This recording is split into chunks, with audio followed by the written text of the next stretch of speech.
Halo teman-teman, di sini saya Dharma. Saya sebagai DevOps Engineer di salah satu perusahaan.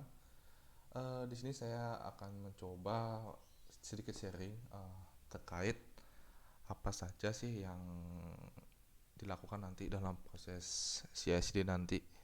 Nah, apa saja sih bagaimana step-stepnya gitu.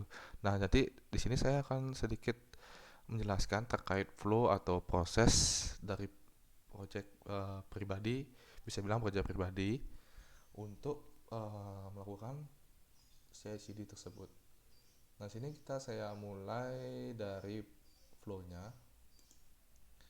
Nah, terkait flow di sini saya gambarkan di mana proses nanti yang akan melakukan proses CI/CD, di mana ada developer yang akan bertugas sebagai melakukan proses develop aplikasi dengan menggunakan repository atau CI/CD tools, yaitu menggunakan GitLab CI, di mana source code atau source aplikasi akan tersimpan di repository GitLab.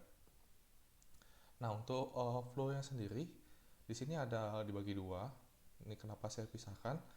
Uh, yang pertama itu di sini ada proses CI, yang dimana proses CI ini itu menangani proses seperti build ataupun unit test ataupun berkaitan dengan source code. Intinya dalam CI tersebut itu melakukan proses terhadap kualitas kode, bagaimana dari source code aplikasi ini dalam segi source code itu sudah ready atau siap dilakukan proses deploy. Nah, selanjutnya di sini ada CD proses. Nah, di mana uh, di sini saya pisahkan.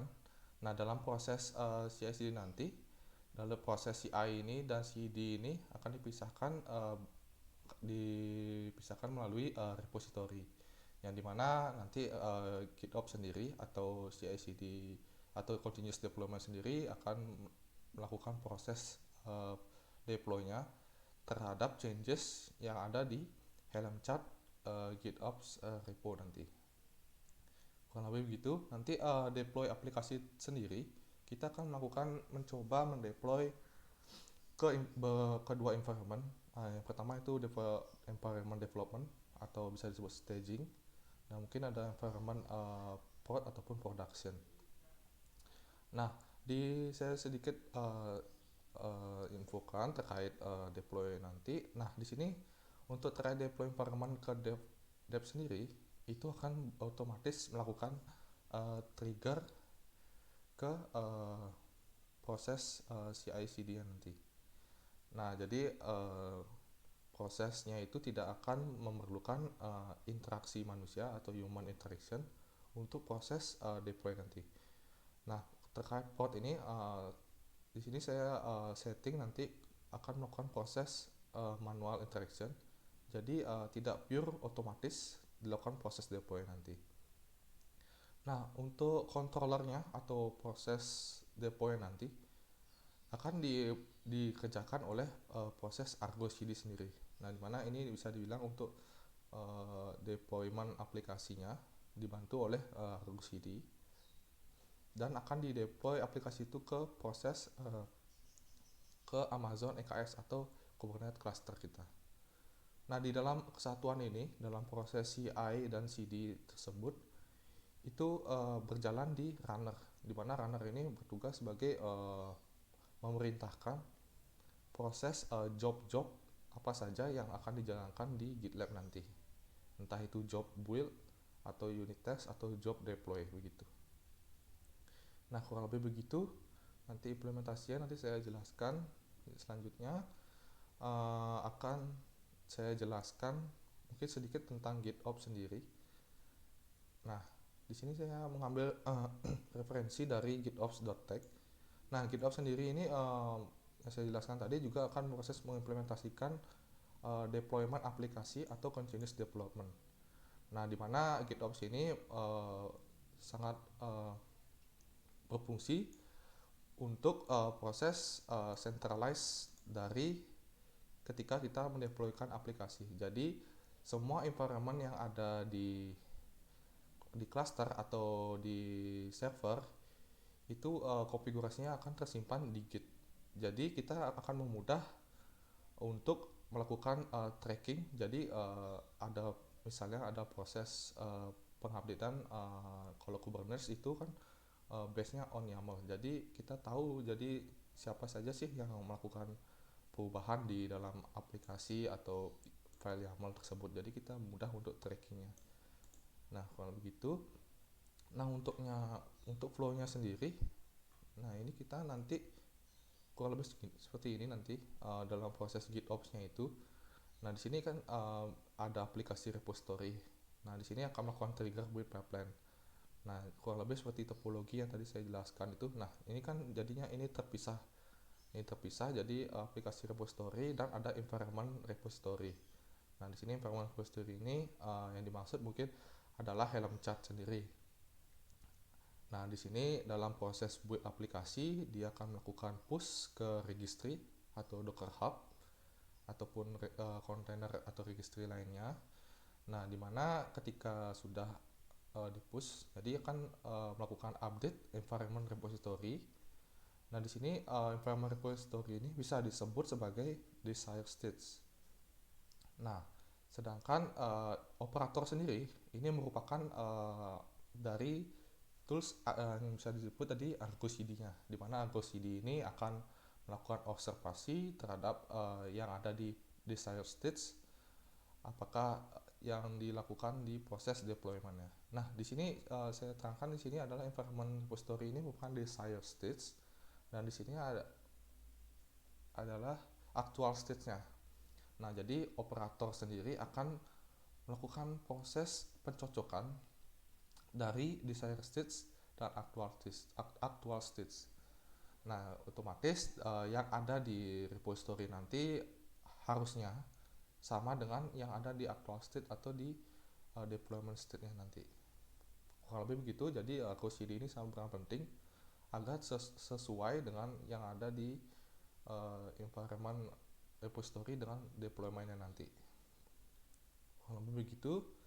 Mungkin di sini saya pertama-tama saya sudah siapkan yaitu Argo CD-nya.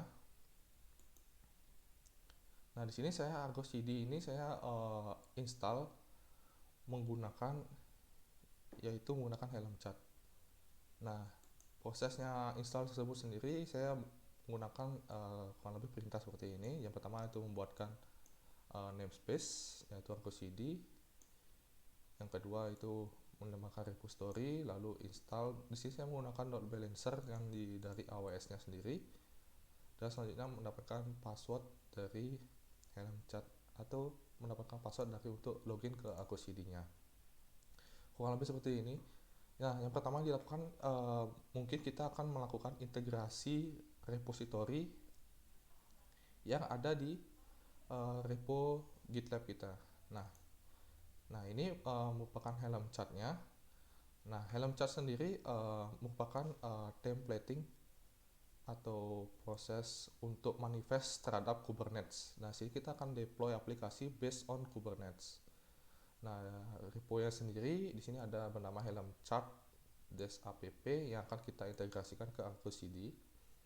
Nah, sebelum itu saya akan coba jelaskan terkait mungkin Helm chart-nya sendiri.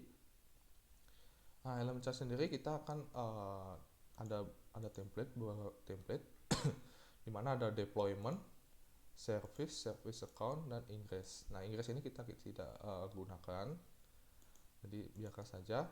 Nah, deployment sendiri sini saya akan define di mana akan melakukan replika atau pembuatan port sesuai jumlah yang ada di value-nya nanti. Nah, untuk selanjutnya di sini karena kita memerlukan image. Nah, kebetulan dalam topologi tadi untuk registry image yang tersebut saya akan push image bersifat private. Nah, kemungkinan kita akan perlu define yaitu image secretnya atau image full secretnya untuk mendefine kredensial dari Docker nanti. Nah, selanjutnya ada service. Nah, di mana service ini akan ditentukan nanti di file values-nya nanti. Kita service account untuk permission terhadap aplikasinya nanti untuk resource-nya. Nah, di sini masuk ke chart. Nah, di mana chat ini mendeskripsikan terkait aplikasinya atau chat versionnya tersebut. Nah, mungkin nanti ketika kita build aplikasinya, untuk tag dari Docker image yang tersebut kita akan mengambil dari sini. Nah, ini akan bersifat dinamis terhadap aplikasi ketika kita proses build. Nah, di sini saya menggunakannya itu nama branch dash, yaitu nama selanjutnya itu commit ID-nya.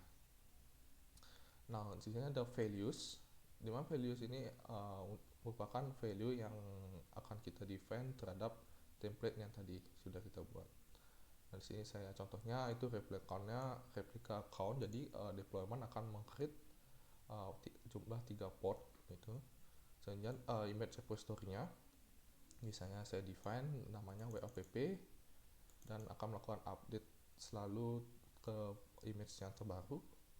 Nah, berikut saya define. Nah, sebelumnya ini saya sudah define ke environment Kubernetes-nya, sudah saya define Docker secret-nya. Nah, selanjutnya ada service, dimana saya menggunakan tipe load balancer, jadi otomatis mendapatkan endpoint dari AWS sendiri nanti. Nah, kebetulan target portnya ini aplikasi kita itu yaitu di port 5005. Ini Inggris saya disablekan karena tidak digunakan. Nah, ini environment yang saya define mungkin untuk keperluan aplikasi nanti, untuk menampilkan nanti di halaman webnya.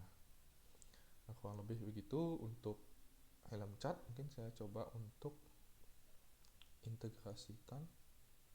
Nah, contohnya ini kita masuk ke setting, ke repository. Nah, ini tadi saya sudah integrasikan. Mungkin teman-teman bisa menggunakan using SSH atau HTTPS. Di sini menggunakan HTTPS tadi. Bisa define tipenya Git ataupun Helm. Terusnya projectnya mungkin bisa dibuat project baru, di sini menggunakan default saja. Nah, ini repository URL-nya, username bisa di loginkan, lalu bisa diklik connect. Maka hasilnya seperti berikut. Oke, kalau begitu mungkin setelah Helm Chart-nya sudah terintegrasi, mungkin saya akan sedikit menjelaskan terkait proses CI atau dalam GitLab CI-nya nanti bagaimana flow terkait proses CI/CD-nya. Nah, di sini kita masuk ke aplikasi.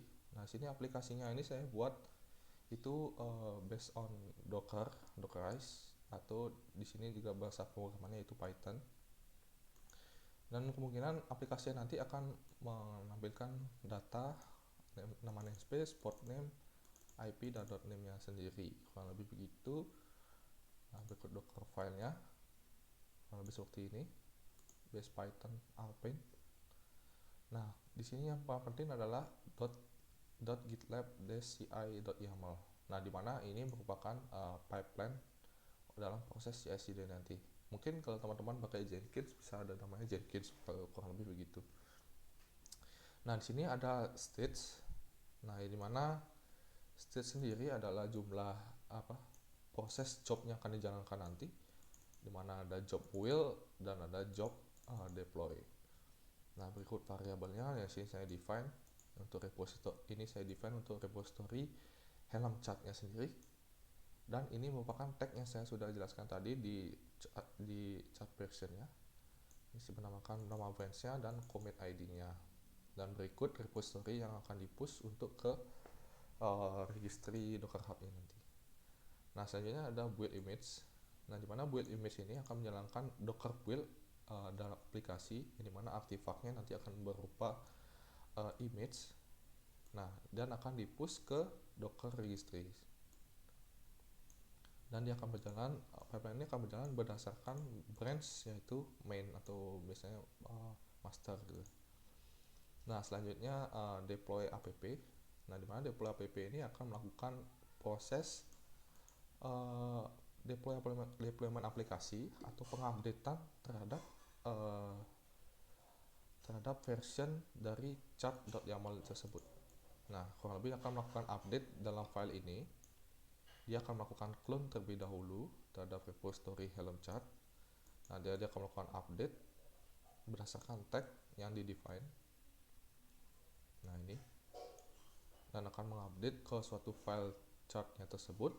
Nah, ketika sudah akan di push ke repository Helm chart. Nah, kurang lebih begitu. Nah, untuk prosesnya ini akan membentuk sebuah pipeline. Nah, kurang lebih gitu. Nanti ketika sudah di deploy, otomatis di Argo CD akan melakukan trigger atau melakukan deployment aplikasi. Nah, selanjutnya untuk deployment aplikasi, di sini saya coba masuk ke Argo CD-nya. Nah, di sini kita define yaitu new app. Nah, di sini kita bisa menggunakan based on GUI-nya ataupun bisa edit as YAML atau menggunakan YAML-nya sendiri. Nah, di sini saya memilih pakai YAML. Nah, di sini saya sudah siapkan terkait YAML-nya sendiri. Nah, di mana saya akan define dua YAML. Nah, di mana ada environment development-nya dan ada environment production-nya nanti. Nah, di sini saya akan coba jelaskan. Nah, di dalam proses define YAML Argo CD sini menggunakan API version argoproj.io dengan tipe application. Nah, ini nama aplikasinya nanti yang akan di define. Nah, selanjutnya ketika sudah kita tadi integrasikan repository, nah sini kita bisa define URL-nya dan target versionnya. Nah, target version head ini bisa teman-teman tentukan apakah based on branch dan sini atau branch atau based on commit. Nah, di sini saya define based on commit. Jadi ketika ada perubahan, jadi otomatis bisa ke tracking commitnya mana akan ada changes, kurang lebih gitu. Nah, selanjutnya ini Helm values. Jadi ada value terkait yang ada di Helm chart. Jadi proses perubahan ini juga akan di define value-nya berdasarkan dari repository Helm chart tersebut. Nah, kurang lebih ini destination untuk Kubernetes cluster-nya. Nah, untuk selanjutnya yang penting ini juga dalam proses automate. Jadi secara default Argo CD tidak akan melakukan proses otomatis synchronize atau sync terhadap ketika ada changes di Helm chart-nya sendiri. Nah, jadi kita perlu define yaitu ada menggunakan tag yaitu syncpolicy, automate dan prune true dan save health. Nah, di mana prune true dan save health ini akan memastikan proses yang saya jelaskan tadi antara desired state dan actual state-nya itu akan dipastikan harus sama di dalam proses nanti ketika deployment-nya. Jadi kurang lebih begitu, nanti akan dicocokkan dengan proses ini. Nah, selanjutnya untuk production sendiri, untuk step-nya yaitu yang di sini saya tidak akan define automated untuk trigger Argo CD-nya. Jadi tidak fully untuk automation-nya. Jadi perlu human interaction untuk melakukan synchronize terhadap aplikasi tersebut. Nah, di sini kita bisa copy, kita define Argo CD. Ini kita save, kita create.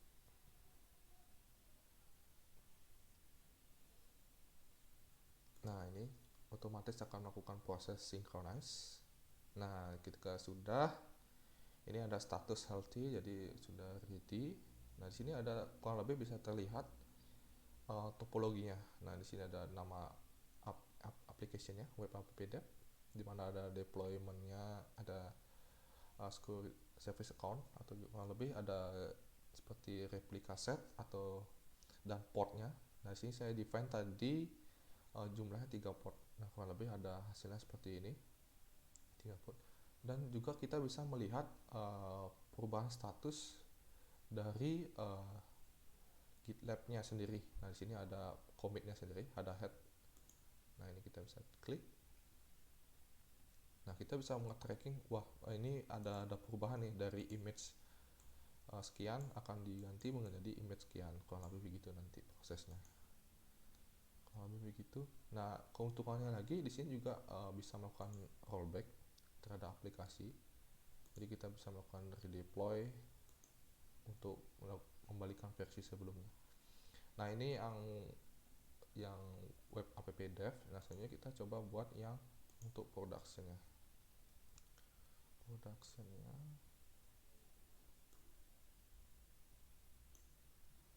Oke, kita copy, kita edit as YAML.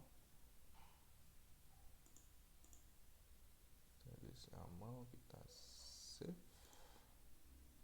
kita klik. Nah di sini di production, kenapa out of sync? Nah di sini kita dalam argus CD ini karena kita perlu mencocokkan yang saya katakan tadi, desired state dan deployment state-nya. Nah makanya karena mungkin tidak cocok atau belum dibaca, maka prosesnya makanya out of sync. Jadi perlu diproseskan melakukan sync gitu. Nah, kita bisa synchronize.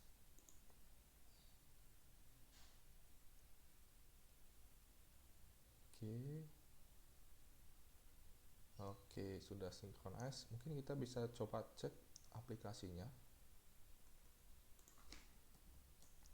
kubectl get service web app dev.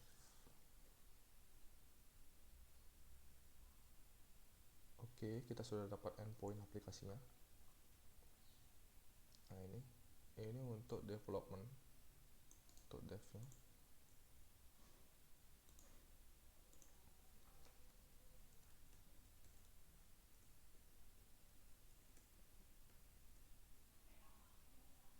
Oke, development, ini production.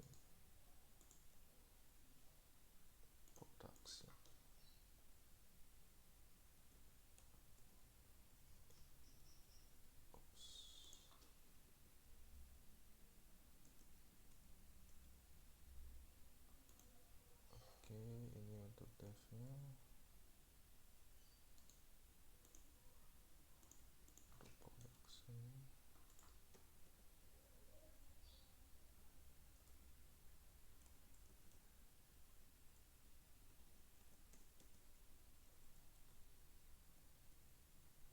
Oke, tunggu sebentar, saya coba dulu.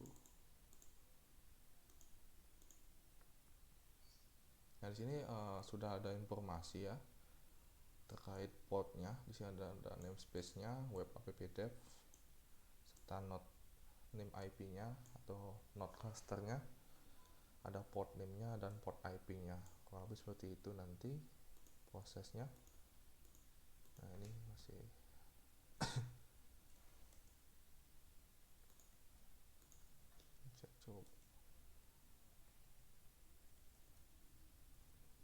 saya coba masih ada problem ya.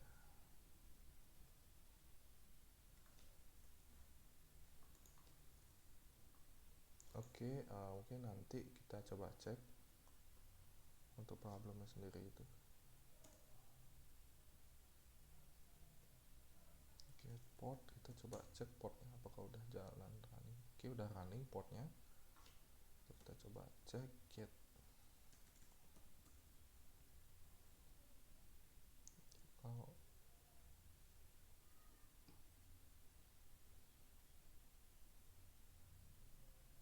Oke, sudah running, sudah sesuai. Oke, desirednya udah. Oke, selanjutnya mungkin kita coba melakukan changes terhadap halaman website yang ada di URL tersebut, yaitu di environment dev. Nah kita masuk coba ke aplikasinya. Nah ini kita coba melakukan beberapa perubahan. Mungkin di sini saya coba menggantinya. Saya coba pull dulu.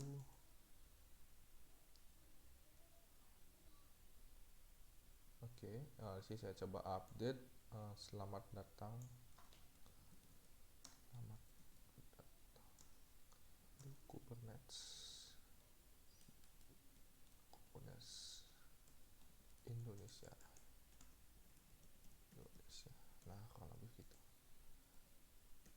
Oke, saya coba melakukan update git add git commit min m message ya, yaitu kita coba update page demo.html. Nah, sebelum push saya coba ke menu repo-nya sendiri, cd pipelines. Oke, nah sini saya coba lakukan push git push originate.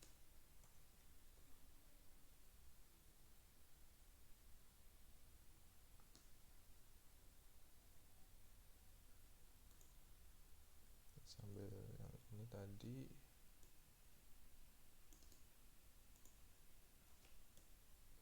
masih. Oke, ya, kita nanti coba. Nah, di sini sudah ada pipeline ya, sudah berjalan. Nah, di sini ada job build ya, ada job build dan ada job deploy. Terus kita bisa lihat untuk lognya. Nah, ini masih proses. Ia akan melakukan eksekusi docker build menggunakan image docker dengan versi sekian. Dan proses deploynya masih menunggu ketika proses bootnya sudah selesai. Kalau lebih begitu, kita tunggu prosesnya.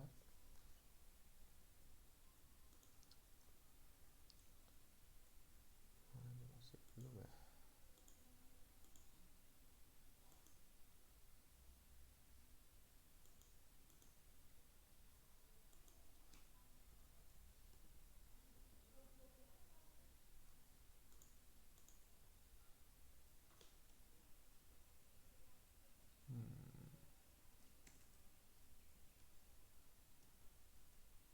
Masih belum ya. Oke, nah ini sudah melakukan build.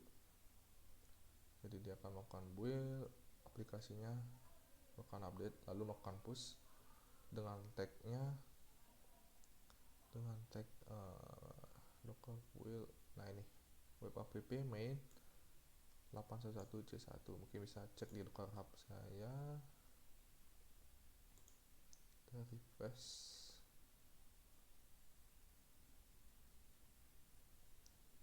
Oke, kita cek. Nah ini sudah ke update ya, 1 menit yang lalu. Nah ketika buatnya sudah, akan lanjut ke proses deploy. Nah deploy juga sudah. Nah maka dari itu dalam proses Argo CD nanti akan melakukan sync otomatis. Nah ini kurang lebih sudah ya. Jadi kita coba cek di repo-nya. Di repo dalam catnya sendiri. Nah ini sudah update beberapa menit yang lalu. Ada pengupdatean di chart namanya. Nah ini sudah ada comitnya. Nah, ada comitnya FP5A. Coba refresh. Nah sudah ada synchronize ya. Nah ini dia akan melakukan proses delete resource sebelumnya. Kita delete dulu apakah ketika ada replika baru, ada port baru, kita terminate. Ketika statusnya udah oke, kita akan create port yang baru gitu. Oke, masih proses. Nah sini kita juga bisa cek. Nah ini sudah selesai. Kita juga bisa cek tadi perubahannya, commitnya. Nah ini image sebelumnya. Nah kita ganti ke image yang baru yang sudah kita buat baru tadi. Nah untuk hasilnya, nah di sini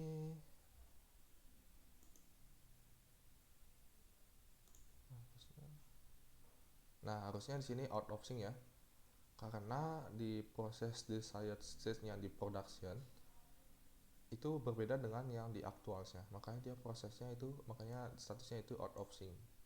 Nah, dari sini saya coba yang hit endpoint di aplikasi WLP Dev nya. Saya coba update, apakah berubah? Ya udah berubah, berarti aplikasi kita sudah berhasil ke deploy. Nah, ini masih ada problem terkait yang di endpoint production. Oke, masih belum bisa ya.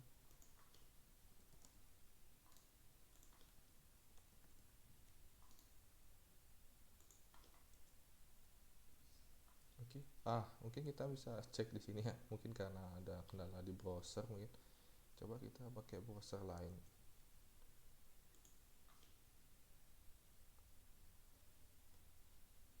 Oke.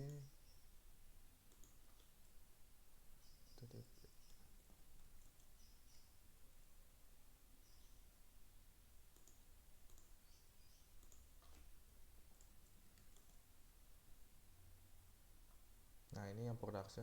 Nah, di sini saya katakan tadi yang dimana ketika di dev environment ini sudah melakukan update, yaitu menggunakan selamat datang di Kubernetes Indonesia.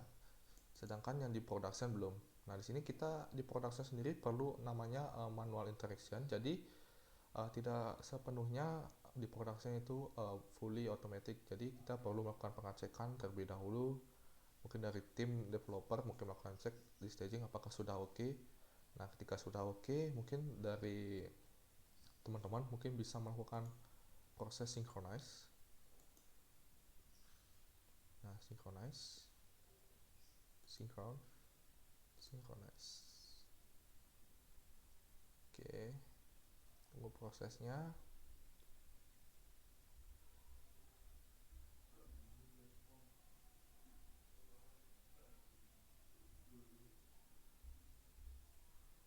Harusnya sudah sih. Kita coba ya, yang production. Kita coba reload.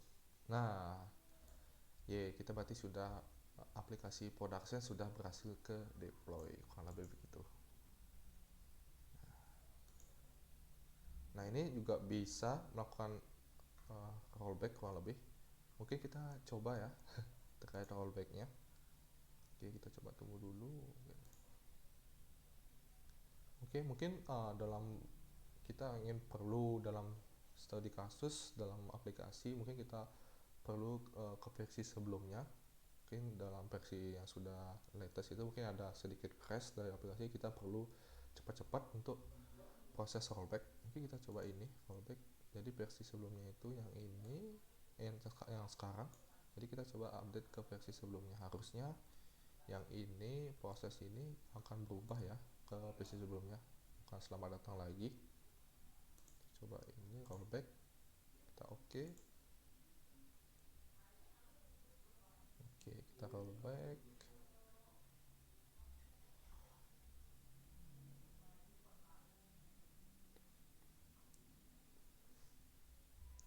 Masih out of sync. Kita rollback.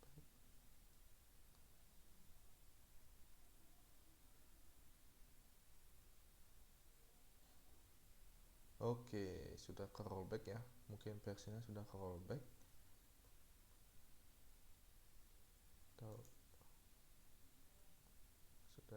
Sudah kembali sebelumnya. Jadi sudah ke proses tadi sebelumnya welcome to Indonesia. Nah, tadi berarti yang di production kita sudah berhasil melakukan rollback ya, contohnya. Nah, mungkin di sini ada out of sync ya. Nah, mungkin pemahaman saya ini karena ya yang saya bilang tadi desired state-nya dengan actual state berbeda. Mungkin di Git-nya sendiri ini bisa dilakukan proses revert. Jadi akan memudahkan mungkin tracking terhadap versi sebelumnya atau Git revert gitu ya. Nah, kurang lebih begitu. Mungkin sekian penjelasan dari saya mungkin terkait CI/CD atau proses GitOps sendiri untuk proses deploymentnya. Mungkin saya recap ya dikit. Mungkin dalam proses CI/CD ini sangat memudahkan kita dalam proses deployment aplikasi. Yang pertama itu dari proses deployment sendiri. Jadi kita tercentralize untuk environment, untuk deploymentnya tadi. Jadi semua konfigurasi itu disimpan di sini dalam proses deploymentnya. Nah, jadi developer sendiri hanya fokus melakukan build aplikasi saja. Jadi tidak pusing untuk melakukan proses server atau setup Kubernetes nanti. Nah, dalam kemudahan tadi itu dalam proses rollback-nya yang tadi kita sudah coba. Jadi sangat mudah untuk atau sangat cepat dalam proses rollback-nya tadi. Oke, sekian penjelasan dari saya. Saya Dang Putra. Mohon maaf jika ada salah kata. Saya ucapkan terima kasih.